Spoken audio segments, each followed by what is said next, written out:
Hello friends, welcome back to Anjana thoughts and logs. So మరి ఈ రోజు అయితే అండి మీ అందరి కోసం మరొక మంచి స్టిచ్చింగ్ వీడియోతో వచ్చేసాను. సో మరి రీసెంట్గా అయితే అండి నేను ఈ నెక్ డిజైన్తో ఉన్న కుర్తీ వీడియో అయితే పెట్టాను కదండి. సో మరి ఈ కుర్తీకి అయితే అండి డిజైనర్ స్లీవ్స్ కుట్టాలని అనుకుంటున్నాను. సో మరి ఇప్పుడు చాలా ట్రెండింగ్లో ఉన్న ఆర్గాంజా డ్రెస్సెస్కి పఫ్ స్లీవ్స్ అయితే వస్తున్నాయి కదండి. ఆ పఫ్ స్లీవ్స్ ఈ కుర్తీకి కుట్టాలని అనుకున్నాను. సో దానికోసం అయితే అండి నేను ఇక్కడ క్లాత్ అయితే తీసేసుకున్నాను. సో మరి ఈ క్లాత్లో అయితే అండి 2 బార్డర్స్ అనేవి కింద సైడ్ అయితే వచ్చేసాయి. ముందుగా అయితే మనం ఏం చేద్దామంటే, ఈ 2 బార్డర్స్‌ని కొంచెము క్లాత్ వదిలిపెట్టుకొని కట్ చేసి పక్కన పెట్టుకోవాలి. సో, మరి ఈ పఫ్ స్లీవ్స్ అయితే అండి ఇప్పుడు ఆర్గాంజా కుర్తీస్‌కి రెడీమేడ్ కుర్తీస్ ఉన్నాయి కదండీ! వాటికి అన్నిటికి సేమ్ ఇదే పఫ్ స్లీవ్స్ అయితే ఇప్పుడు డిజైన్ చేశారండి. సో, మరి అందుకే నేను కూడా అండి ఈ క్లాత్‌కి ఈ పఫ్ స్లీవ్స్ అయితే లైనింగ్ లేకుండా మనం హ్యాండ్స్ కని కుట్టామంటే చాలా లుక్ అనేది సూపర్‌గా ఉంటుంది. అందుకే నేను కూడా అయితే ట్రై చేశాను. మరి చాలా సులువుగా అయితే అండి మీరు వీడియో చూసారంటే పూర్తిగా మీరు కూడా ట్రై చేసేయొచ్చు. దీనికి క్లాత్ కూడా ఎక్కువ అవసరం లేదండి. తక్కువ క్లాత్‌తోనే మనము ఈ పఫ్ అనేది పెట్టేసుకోవచ్చు. సో, మరి ఈ విధంగా అయితే అండి బోర్డర్స్ తీసేస్తున్నాను. ఎందుకంటే మనకి ఈ పఫ్ స్లీవ్‌కి కింద అయితే అండి బ్రాడ్‌గా మనము బార్డర్ అయితే అటాచ్ చేయాలి. సో, మరి ఇక్కడ ఈ గోల్డెన్ బార్డర్‌ని అయితే అండి నేను యూజ్ చేయబోతున్నాను. సో, అందుకే ముందుగా ఈ బార్డర్స్‌ని ఈ విధంగా కట్ చేసి పక్కన పెడుతున్నాను. సో, ఆ తర్వాత అండి మనము స్లీవ్ లెంగ్త్ అవన్నీ మనం మెజర్‌మెంట్స్ అయితే చూసేద్దాము. సో, మరి ఈ పఫ్ కోసం అయితే అండి నేనిక్కడ 6 ఇంచెస్ అయితే తీసుకుంటున్నానండి. సో, ఇంకా మీరు కొంచెం పొడవు కావాలనుకుంటే 7 ఇంచెస్ వరకు తీసుకోవచ్చు. సో, కింద అయితే అండి 2 ఇంచెస్ బార్డర్ కూడా వస్తుంది. అంటే మనకి 9 ఇంచెస్ లెంగ్త్ అనేది వస్తుంది. సో, ఇక ఇక్కడ ఫోల్డెడ్ లెంగ్త్ అయితే అండి 12 ఇంచెస్ ఉంది. అంటే ఈ లెంగ్త్ ఆఫ్ ద పీస్ అయితే మనకి 24 ఇంచెస్ వస్తుంది. మనం పఫ్ అయితే స్టిచ్ చేయాలి కదండీ! అందుకే కొంచెం లెంగ్తీగా అయితే మనం తీసుకోవాలి. 20 ఇంచెస్ ఉన్నా కూడా అండి మనకి సరిపోతుంది. ఒకవేళ మీకు స్లీవ్ ఆర్మ్ హోల్ అయితే తక్కువ ఉంటాయి. సో, ఇక్కడైతే అండి నేను 6 ఇంచెస్ పైన పఫ్ కోసం తీసుకున్నాను. 2 ఇంచెస్ బార్డర్ తీసుకుంటున్నా. అంటే టోటల్ మనకి 8 ఇంచెస్. 8 ఇంచెస్ అంటే మనకి రెడీ అయ్యాక 7 ఇంచెస్ వరకు వచ్చేస్తుంది. సో, మీకు పొడవు కావాలంటే 8 ఇంచెస్ వరకు తీసుకోవచ్చు. సో, ఇప్పుడు పఫ్‌కి మనము ఇక్కడ 3 ఇంచెస్ అయితే నేను క్లాత్‌కి మార్కింగ్ అయితే చేస్తున్నానండి. అంటే నేను 3 ఇంచెస్ పఫ్ ఇక్కడ పెట్టుకోబోతున్నాను. సెంటర్ నుంచి 3 ఇంచెస్ అండి.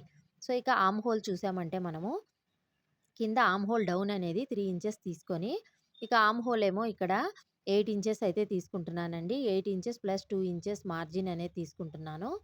సో, ఈ విధంగా ఆర్మ్ హోల్ ఎంత కావాలో మీరు అంత షేప్ ఈ విధంగా ఇచ్చేసి మార్కింగ్ చేసి పెట్టుకొని తర్వాత అయితే కట్ చేసుకుందాం. ముందైతే నేను పఫ్‌ని స్టిచ్ చేశాక కట్ చేద్దామని చెప్పి నేను ఇక్కడ క్లాత్ అయితే కట్ చేయలేదు. సో, ఇక్కడ పఫ్ స్టిచ్ చేసుకునేదానికి సెంటర్‌లో ఇక మనం ఎంతవరకు స్టిచ్ చేయాలో అక్కడ మనం మార్కింగ్ అయితే చేసుకుందాం. సో, పైనైతే అండి చిన్న చిన్న పఫ్ అనేది ఫ్లీట్స్ లాగా నేను పెట్టుకోబోతున్నాను. ఇక కిందైతే అండి పైన మనం ఏ డైరెక్షన్‌లో అయితే పెడుతున్నామో, కింద దానికి ఆపోజిట్ డైరెక్షన్‌లో అయితే మనము ఈ ఫ్లీట్స్ అనేవి పెట్టాలి. అర్థమైంది కదండీ! పైన ఒకే డైరెక్షన్‌లో ఫ్లీట్స్ అన్నీ పెట్టుకోవాలి.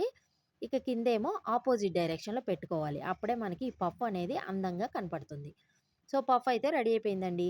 ఇప్పుడు మనము షేప్ అనేది కూడా ఆల్రెడీ మార్క్ చేసుకున్నాం కదండీ! ఈ షేప్‌ని మనం కట్ చేసుకుందాం. ఇక కింద అయితే అండి బార్డర్ అయితే మనము యాడ్ చేసుకోవాలి. ఇక ఇక్కడ బార్డర్ అయితే అండి నేను లోడెడ్ స్టిచ్ అనేది వేయబోతున్నాను. అంటే మనకి ఈ కుట్లు అనేది ఏవి కనపడకుండా అన్నీ లోపలికైతే వెళ్ళిపోతాయండి బార్డర్‌లో. అది ఏ విధంగా స్టిచ్ చేయాలనేది కూడా ఇప్పుడు మీకు చూపిస్తాను. సో, ఇదే ప్రకారంగా 2 స్లీవ్స్ అయితే రెడీ చేసేసానండి. ఇప్పుడు మనం బార్డర్ కుట్టేది చూద్దాం. సో, ఇక్కడ నేను గోల్డెన్ బార్డర్ ముందుగానే కట్ చేసి పెట్టుకున్నాను కదండీ! ఈ బార్డర్‌ని 2 పీసెస్‌గా మనం కట్ చేసుకుందాం. సో, కట్ చేశాక ఇక మనకి కొంచెం ఎక్స్ట్రా అయితే ఇక్కడ నాకు కావాలండి. అందుకే నేను సైడ్‌లో పీసెస్ అయితే జాయిన్ చేసుకుంటున్నాను. 13 ఇంచెస్ అయితే ఉందండి. స్లీవ్ లూజ్ అయితే 5.5 ఉంది. అంటే 11 ఇంచెస్ స్లీవ్ లూజ్. సో, ఇంకొంచెం నాకు మార్జిన్ కావాలని చెప్పి యాడ్ చేసుకుంటాను. ఇప్పుడు ముందుగా అయితే అండి మెయిన్ ఫ్యాబ్రిక్ బార్డర్ మీద లైనింగ్ పెట్టేసి ఒక సైడ్ అయితే కుట్టుకొని ఈ విధంగా రివర్స్ చేసి టాప్ స్టిచ్ అయితే వేసుకున్నామంటే బార్డర్ స్టిచ్ అనేది ఒక సైడ్ రెడీ అయిపోతుంది. ఇక ఇంకో సైడ్ అయితే అండి మనము ఈ పఫ్ స్లీవ్‌ని పెట్టేసి లోడింగ్ స్టిచ్ అనేది వేసుకోవాలి. సో, ముందుగా అయితే అండి మెయిన్ ఫ్యాబ్రిక్ బార్డర్ ఉంది కదండీ! ఆ బార్డర్‌ని మనం పెట్టుకొని చూసుకోవాలి. సో, ఎలా అనేది ఇప్పుడు మీకు చూపిస్తాను. ఇక్కడైతే ముందు స్లీవ్ లూజ్ నేను ఇక్కడ మార్కింగ్ చేసుకొని ఎక్స్ట్రా క్లాత్‌ని కట్ చేసేస్తున్నాను.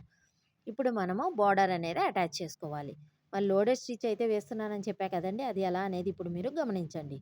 సో, ముందుగా అయితే బోర్డర్ తీసుకుంటున్నాను కదండీ! ఆ ఫ్యాబ్రిక్ తీసుకొని ముందు బోర్డర్‌ని ఈ విధంగా రివర్స్‌లో పెట్టుకొని ఈ పఫ్ స్లీవ్ మీద పెట్టేసి కుట్టేయాలి. 5 అంటే 0.5 ఇంచ్ తీసుకొని నేను ఖర్చులోకి వెళ్ళేలాగా కుట్టుకోవాలి. ఆ తర్వాత కిందయితే అండి ఈ బోర్డర్‌ని కుట్టాక ఈ పైన ఉన్న పఫ్‌నంతా సెంటర్‌లేకి మడుచుకొని లైనింగ్ ఉంది కదండీ! ఇక్కడ నేను జస్ట్ బోర్డర్ మాత్రమే అటాచ్ చేశాను. లైనింగ్ అయితే ఇంకా కుట్టలేదు. సో, ఈ విధంగా మడుచుకొని ఆ బోర్డర్‌ని వెనక పక్కకి తెచ్చి మనం ఇందాక కుట్టు వేసాం కదండీ బోర్డర్‌కి స్టిచ్. సేమ్ దాని మీదే పెట్టి పొడవుగా స్టిచ్ అనేది వేసుకోవాలి. అర్థమైంది కదండీ! ఈ విధంగా కుట్టాక సెంటర్‌లో ఉంచి తర్వాత క్లాత్ అనేది బయటికి లాగేసామంటే మనకి లోడెడ్ స్టిచ్ అనేది రెడీ అయిపోతుంది. ఇక మనకి ఎటువంటి ఈ ఖర్చులనేది లోపలికైతే వెళ్ళిపోతాయండి. బయటికైతే అస్సలు కనపడవు. చాలా నీట్‌గా అయితే మనకుంటుంది. ఈ క్లాత్‌కి మనము పైన లైనింగ్ వేయడం లేదు కదండీ! ఆ పీసెస్ అన్నీ ఫ్యాబ్రిక్ పీసెస్ బయటికి రాకుండా అన్నీ లోపలికైతే వెళ్ళిపోతాయి. చాలా నీట్‌గా అయితే మనకు ఉంటుంది. సో, మీరు కూడా ఈ విధంగా ట్రై చేసి చూడండి. మొత్తం ఈ విధంగా లాగాక నీట్‌గా మనము ఈ క్లాత్‌నంతా ప్రెస్ చేసుకోవాలి. ఇంకా టాప్ స్టిచ్ కూడా పైన వేసుకోవాలి ఒకటి. సో, 2 సైడ్‌లు బోర్డర్ అయితే కుట్టేసాను. ఇక పైన మాత్రం పఫ్ అనేది రెడీ అయిపోయింది కదండీ! ఇక స్లీవ్స్ అయితే మనకి రెడీ అయిపోయాయి. ఇప్పుడు ఈ పఫ్ స్లీవ్స్‌కి లోతు గూడా తీసుకోవాలండి. కుట్టేటప్పుడు నేను లోతు తీసుకుంటాను. ఇప్పుడు మీకు పఫ్ అనేది చూపిస్తున్నా చూడండి. చాలా అందంగా ఉన్నాయి కదా!